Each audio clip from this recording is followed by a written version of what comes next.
Hello students, welcome back. നമ്മളപ്പോൾ last ക്ലാസ്സിൽ എച്ചിങ്ങിനെ കുറിച്ച് പറഞ്ഞാണ് നിർത്തിയത്. അതായത് എച്ചിങ് ചെയ്യണത് ഒരു പോളിഷിങ് കഴിഞ്ഞ മെറ്റീരിയലിൻ്റെ ഗ്രെയിൻസിൻ്റെ സർഫസുകൾ നമുക്ക് കൂടുതൽ എടുത്ത് കാണിക്കാൻ വേണ്ടിയിട്ടാണ്. അതിൻ്റെ ഒരു ഇത്തിരി കൂടി ഹയർ ബെറ്റർ ഡെഫിനിഷൻ ഇന്ന് തരും.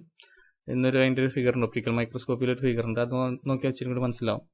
അപ്പോൾ ഈ നമുക്കിന്ന് സ്റ്റാർട്ട് ചെയ്യേണ്ടത് ഒപ്റ്റിക്കൽ മൈക്രോസ്കോപ്പിയാണ്.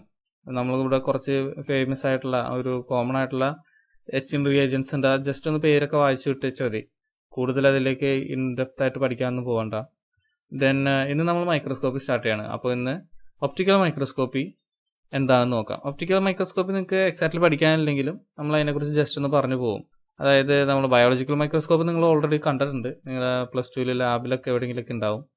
ജസ്റ്റ് സെല്ലിൽ ഫ്ലോയും സൈലൊക്കെ കാണാൻ വേണ്ടിയുള്ള സംഗതിയാണ്. ഒരു ചെറിയ ഡൈ ഒക്കെ ഒഴിച്ചിട്ടാണ് നമ്മൾ ചെയ്യുക.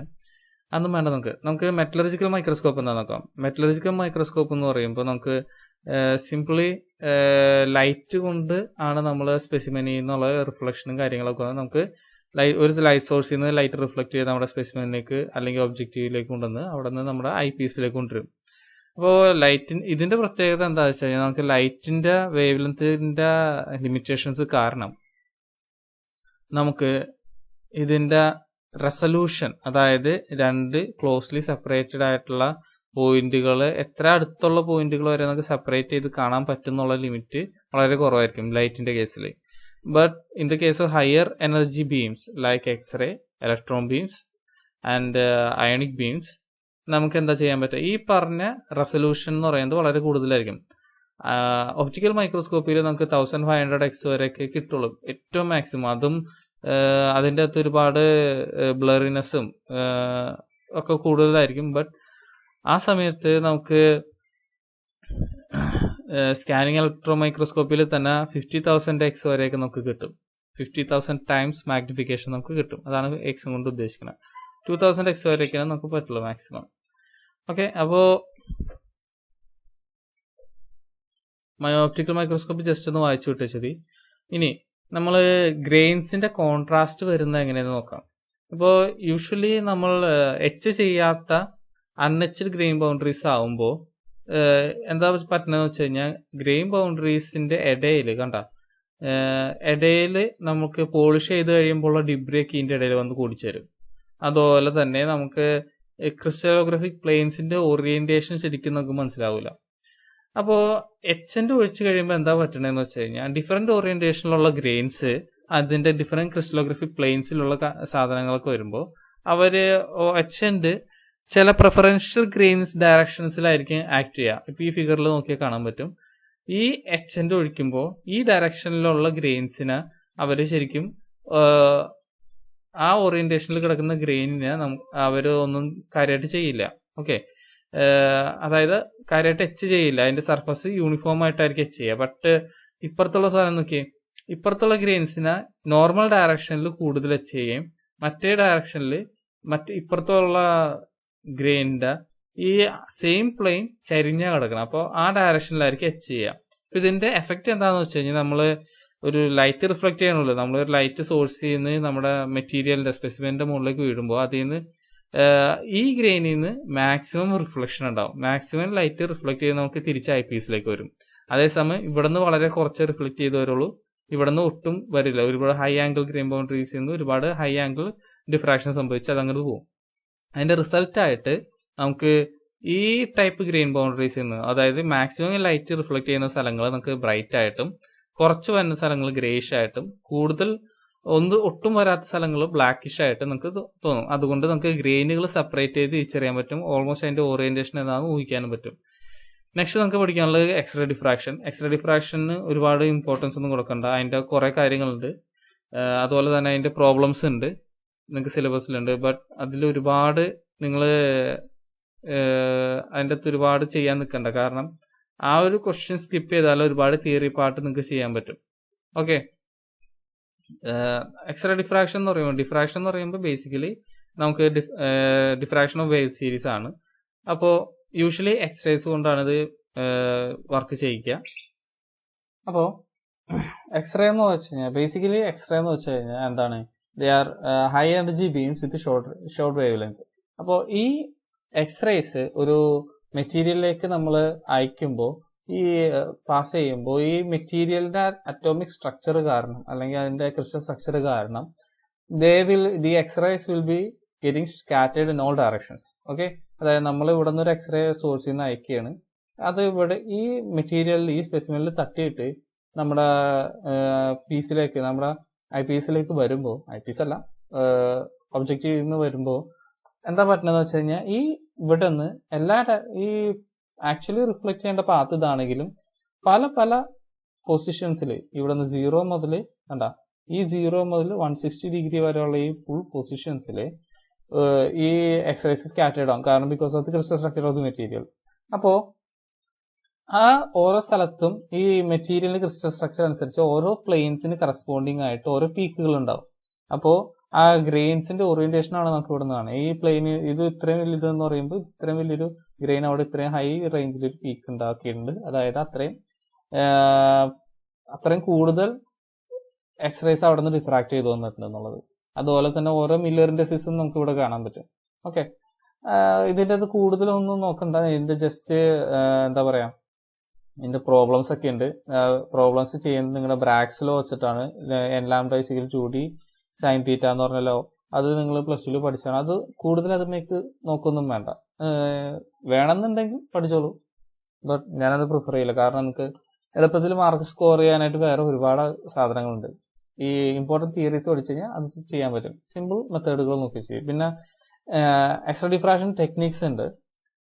Lavees method, rotating crystal method and powder method. എല്ലാ സാധനം ചെയ്യുമ്പോഴും ഓരോ ഇത് വെക്കണം. എപ്പോഴും ഫിഗർ വെച്ചിട്ട് വേണം എക്സ്പ്ലെയിൻ ചെയ്യാൻ. ജസ്റ്റ് ഒന്ന് വായിച്ചു വിട്ടാൽ മതി. അതൊക്കെ നമുക്ക് ഇച്ചിരി കൂടി ഇമ്പോർട്ടന്റ് ആയിട്ട് നമുക്ക് സബ്ജക്ട് മൊത്തം ആവശ്യം വരുന്ന സാധനമാണ് scanning electron microscopy. Scanning electron microscopy എന്ന് പറയുമ്പോൾ അവിടെ പേര് പറയുന്ന പോലെ തന്നെ ഇലക്ട്രോൺ ബീംസ് ആണ് പാസ് ചെയ്യുക. ഒരു കണ്ടൻസർ ലെൻസ് ഉണ്ടാവും. ഇലക്ട്രോൺ ബീംസ് പാസ് ചെയ്യുന്നത് കൊണ്ട് തന്നെ ഇലക്ട്രോൺ ബീംസിന്റെ എളുപ്പം പാസ് ചെയ്യാൻ വേണ്ടി ഇതിന്റെ ട്യൂബ് ഫുള്ള് ഇവാക്യുവേറ്റ് ആയിരിക്കും. Then there will be an objective lens. There are 2 lens ഉണ്ടാവും. നമുക്ക് എന്താണ് സ്കാനിങ് കോയിൽസ് ഉണ്ടാവും. ഒന്ന് സ്കാനിങ് കോയിലും 2 സ്പെസിമെനിൽ നിന്ന് സ്കാറ്റേർഡ് ആയിട്ട് വരുന്ന സ്കാനിങ് കോയിലും, അവിടെ നിന്ന് ഇലക്ട്രോൺ ഡിറ്റക്ടറും. അപ്പൊ ഇത് രണ്ടിന്റെയും ഇമേജസ്, ഇതിന്റെ രണ്ടിന്റെ ഉള്ള സിഗ്നൽസ് സൂപ്പർ ഇമ്പോസ് ചെയ്തിട്ടാണ് നമുക്ക് CRT-യിലേക്ക് ഡിസ്പ്ലേ ചെയ്തിട്ടുള്ളത്. ഓക്കെ, അപ്പോ ഇതിന്റെ മേജർ ഇമ്പോർട്ടന്റ് ആയിട്ടുള്ള സാധനം എന്ന് പറയുന്നത്, നിങ്ങൾ എന്ത് സാധനം എഴുതിയാലും അതിന്റെ മാഗ്നിഫിക്കേഷൻ എഴുതണം. 10 to 50,000 times of magnification possible ആണ്. ഓക്കെ, ഇനി SME-ന്ന് നമുക്ക് കിട്ടുന്ന മേജർ ഡേറ്റ ടോപ്പോഗ്രഫി, അതായത് ജസ്റ്റ് സർഫസ് ചെയ്ത് നമ്മൾ നോക്കുമ്പോൾ അതിന്റെ ടെക്സ്ചർ കാര്യങ്ങളൊക്കെ മനസ്സിലാക്കാൻ പറ്റും.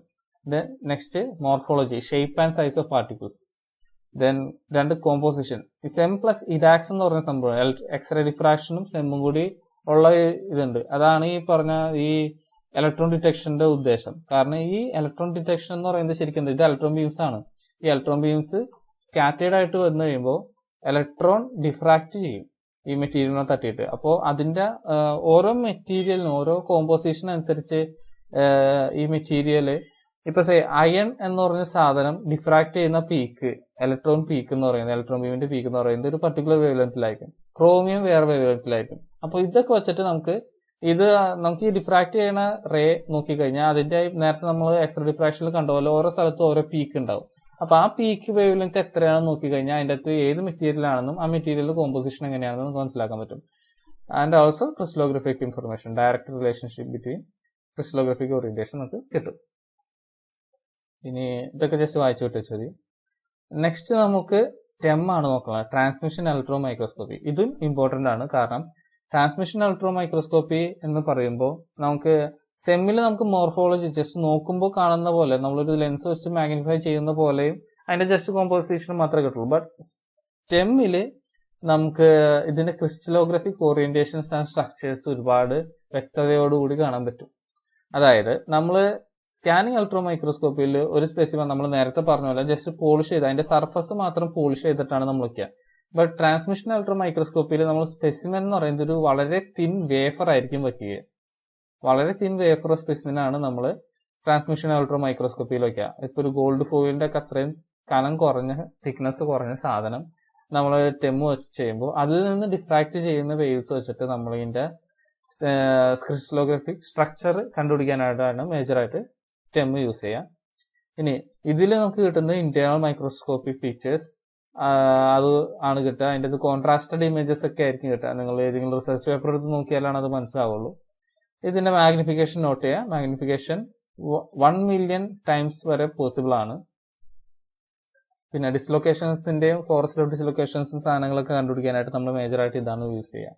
ഓക്കെ, പിന്നെ ഇതൊക്കെ ജസ്റ്റ് വായിച്ചു കിട്ടാൽ മതി. ഇതാണ് ഒരു ടെം ഇമേജ് എക്സാമ്പിൾ.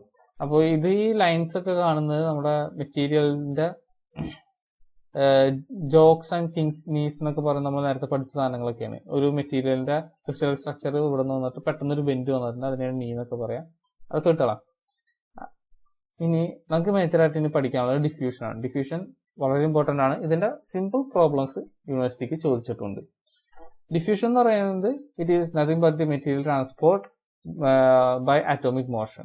അതായത് നമ്മൾ ഒരു മണ്ണെണ്ണയുടെ തുള്ളി റൂമിൽ വീണ് കഴിഞ്ഞാൽ പെട്ടെന്ന് നമുക്ക് അതിന്റെ സ്മെല്ല് കിട്ടും. കാരണം മണ്ണെണ്ണയുടെ മോളിക്യൂൾസ് പെട്ടെന്ന് അറ്റ്മോസ്ഫിയറിക് എയറുമായിട്ട് ഡിഫ്യൂസ് ചെയ്ത് നമുക്ക് എല്ലാ സ്ഥലത്തേക്കും ഒരേ രീതിയിൽ എത്തും. സിമ്പിൾ അതേ പ്രോസസ്സാണ്. നമുക്ക് അതിന്റെ കൊച്ചിന് വേണ്ടി ഇൻഡെപ്തിൽ പഠിക്കാനുണ്ട്. പ്യുവർ മെറ്റൽസിൽ പോലും ഇതുണ്ട്, ഡിഫ്യൂഷൻ നടക്കുന്നുണ്ട്. ഇംപ്യൂരിറ്റി ഡിഫ്യൂഷൻ ഉണ്ട്, ഇൻഡസ്ട്രീഷ്യൽ ഡിഫ്യൂഷൻ ഉണ്ട്, അങ്ങനെ കുറെ സാധനങ്ങളുണ്ട്. നമുക്ക് വിശദമായിട്ട് പഠിക്കാം. അപ്പോൾ ഒരു പ്യുവർ ഗോൾഡിന്റെ മെറ്റൽ എടുത്തു കഴിഞ്ഞാൽ ഗോൾഡിന്റെ ആറ്റംസ് സെൽഫ് ഡിഫ്യൂഷൻ നടത്താറുണ്ട്. അതായത് കോമ്പോസിഷനും പ്രോപ്പർട്ടീസിനും വ്യത്യാസം വരാണ്ട് അതിന്റെ ലാറ്റിസിന്റെ അകത്തേക്ക് തന്നെ ഡിഫ്യൂഷൻ ചെയ്യാറുണ്ട്. Okay, diffusion in solids. ഇതിന്റെ ഏറ്റവും നല്ലൊരു ഇത് പറയണമെന്നുണ്ടെങ്കിൽ എനിക്ക് കോപ്പറിന്റെ നിക്കലിന്റെ ഒരു ബാർ ഉണ്ട്. ഞാൻ 2 ബാറിന്റെയും തുമ്പ് പോളിഷ് ചെയ്തിട്ട് രണ്ടും അടുപ്പിച്ച് വെച്ചു, ജസ്റ്റ് പ്രസ് ചെയ്ത് വെച്ചു. അപ്പോൾ ഇനീഷ്യലി അതിന്റെ ആറ്റംസ് ഇങ്ങനെയാണ്. കോപ്പറിന്റെ നിക്കലിന്റെ പ്രത്യേകത എന്ന് വെച്ചാൽ അതിന്റെ അറ്റോമിക് സൈസ് ഓൾമോസ്റ്റ് സെയിം ആണ്. അങ്ങനെ കുറച്ച് കാര്യങ്ങളുണ്ട് നടക്കാനായിട്ട്. അപ്പോൾ നമ്മൾ ഇത് ജസ്റ്റ് ജോയിൻ ചെയ്ത് വെച്ച് കഴിഞ്ഞിട്ട് നമ്മൾ ഇത് കുറച്ച് നാൾ കഴിഞ്ഞിട്ട് അല്ലെങ്കിൽ കുറച്ച് ടൈം കഴിഞ്ഞ് നമ്മൾ ഇത് സെപ്പറേറ്റ് ചെയ്ത് മെറ്റലോഗ്രാഫിക് ഇൻസ്പെക്ഷന് വിധേയമാക്കി കഴിഞ്ഞു കഴിഞ്ഞാൽ എന്താ പറഞ്ഞതെന്ന് വെച്ച് കഴിഞ്ഞാൽ കോപ്പറിന്റെ ആറ്റംസ് നിക്കലിലേക്കും നിക്കലിന്റെ ആറ്റംസ് കോപ്പറിലേക്കും ഡിഫ്യൂസ് ചെയ്തായിട്ട് കാണാൻ പറ്റും. അപ്പോൾ അതിന്റെ കർവ് ഇങ്ങനെയാണ്. കോപ്പറിന്റെ കോമ്പോസിഷൻ 100% നീ ബൗണ്ടറിയിലേക്ക് വരുമ്പോൾ അത് ഡ്രോപ്പ് ചെയ്ത് നിക്കലിന്റെ ബൗണ്ടറിയുടെ ഉള്ളിലേക്ക് കയറിയിട്ടുണ്ടാവും. കോപ്പറിനും നിക്കലിനും മാത്രം ഇങ്ങനെ സിമെട്രിക് ആയിട്ടുള്ള ഒരു സാധനം കിട്ടുള്ളൂ. കാരണം അതിന്റെ അറ്റോമിക് സൈസ് സെയിം ആണ്, ഓൾമോസ്റ്റ് ഇലക്ട്രോനെഗറ്റിവിറ്റി ഒക്കെ സെയിം ആണ്. അങ്ങനെ കുറെ കണ്ടീഷൻസ് ഉണ്ട്. ഓക്കെ, ഈ ടൈപ്പ് ഡിഫ്യൂഷനാണ് നമ്മൾ ഇന്റർ ഡിഫ്യൂഷൻ അല്ലെങ്കിൽ ഇംപ്യൂരിറ്റി ഡിഫ്യൂഷൻ എന്ന് പറയാം. ഓക്കെ, ഇനി മെക്കാനിസം ഓഫ് ഡിഫ്യൂഷൻ നമുക്ക് വിശദമായിട്ട് പഠിക്കാനുണ്ട്. അപ്പോൾ മേജറായിട്ട് നമുക്ക് അറിയേണ്ടത് ഡിഫ്യൂഷൻ സാറ്റിസ്ഫൈ ചെയ്യാനായിട്ട് ഡിഫ്യൂഷൻ നടക്കണമെന്നുണ്ടെങ്കിൽ 2 കണ്ടീഷൻസ് ഉണ്ട്. അതായത് ഡിഫ്യൂഷൻ നടക്കാൻ പോകുന്ന സ്ഥലത്തേക്ക് ഒരു വേക്കൻസി സൈറ്റ് ഉണ്ടാവണം. അതായത് തൊട്ടടുത്തേക്ക് നമുക്കൊരു ആറ്റം തൊട്ടടുത്ത സ്ഥലത്തേക്ക് ഡിഫ്യൂസ് ചെയ്യണമെന്നുണ്ടെങ്കിൽ അവിടെ ഒരു വേക്കൻസി ഉണ്ടാവണം. വേറൊരു സാധനം ഇരിക്കുന്ന സ്ഥലത്തേക്ക് ചാടിക്കറി ഇരിക്കാൻ പറ്റില്ലല്ലോ. ഓക്കെ, അതായത് തൊട്ടടുത്ത സൈറ്റിൽ ഒരു വേക്കൻസി ഉണ്ടാവണം, ഒരു എംപ്റ്റി അഡ്ജസ്റ്റന്റ് സൈറ്റ് ഉണ്ടാവണം. ഈ നെക്സ്റ്റ് ഈ ചാടാൻ പോകുന്ന ആറ്റത്തിന് സഫീഷ്യന്റ് എനർജി ഉണ്ടാവണം. എന്തിനാ? കാരണം മെറ്റാലിക് ബോൺസ് ഉണ്ടാവും. നമ്മൾ ഓൾറെഡി പറഞ്ഞിട്ടുണ്ട്, നമ്മുടെ ചുറ്റുപാടുള്ള ആറ്റംസ് ആയിട്ട് ഒരു മെറ്റാലിക് ബോണ്ട് ക്രിയേറ്റ് ചെയ്തിട്ടുണ്ടാവും. ആ ചുറ്റുപാടുള്ള ഒരു ആറ്റോമിക് ഇന്ററാക്ഷൻസ് ഉണ്ടാവും. അത് ബ്രേക്ക് ചെയ്ത് പുറത്തേക്ക് വരാനായിട്ടുള്ള ഒരു എനർജി ഇതിന് ഉണ്ടാവണം, എന്നാലേ കാര്യമുള്ളൂ. സോ ഇതെങ്ങനെ സംഭവിക്കാന്ന് വെച്ച് കഴിഞ്ഞാൽ നമ്മൾ ഓൾറെഡി പറഞ്ഞിട്ടുണ്ട്, temperature anything above 0 Kelvin has A kinetic energy, vibration kinetic energy timed as temperature. Temperature എന്ന് വെച്ച് കഴിഞ്ഞാൽ ഒരു കൈനറ്റിക് എനർജിയുടെ വൈബ്രേഷൻ കൈനറ്റിക് എനർജിയുടെ ഫോമാണ്. അപ്പോൾ കൈനറ്റിക് എനർജി കൂടുന്നതനുസരിച്ച്, അതായത് ടെമ്പറേച്ചർ കൂടുന്നതനുസരിച്ച് ഓരോ ആറ്റംസിനും ഈ ചാടി പോകാനുള്ള എനർജി കൂടും. അപ്പോൾ ഇതാണ് നമ്മുടെ മെയിൻ സംഭവം. അപ്പോൾ ഇത് വെച്ചിട്ട് ഒരുപാട് വൈബ്രേഷണൽ ആറ്റോമിക് മോഡൽസ് ഉണ്ടാക്കിയിട്ടുണ്ട്. അതിൻ്റെ അകത്ത് മേജർ ആയിട്ടുള്ള 2 സാധനങ്ങളാണ് vacancy diffusion and industrial diffusion. അത് നമുക്ക് അടുത്ത വീഡിയോയിൽ പറയാം.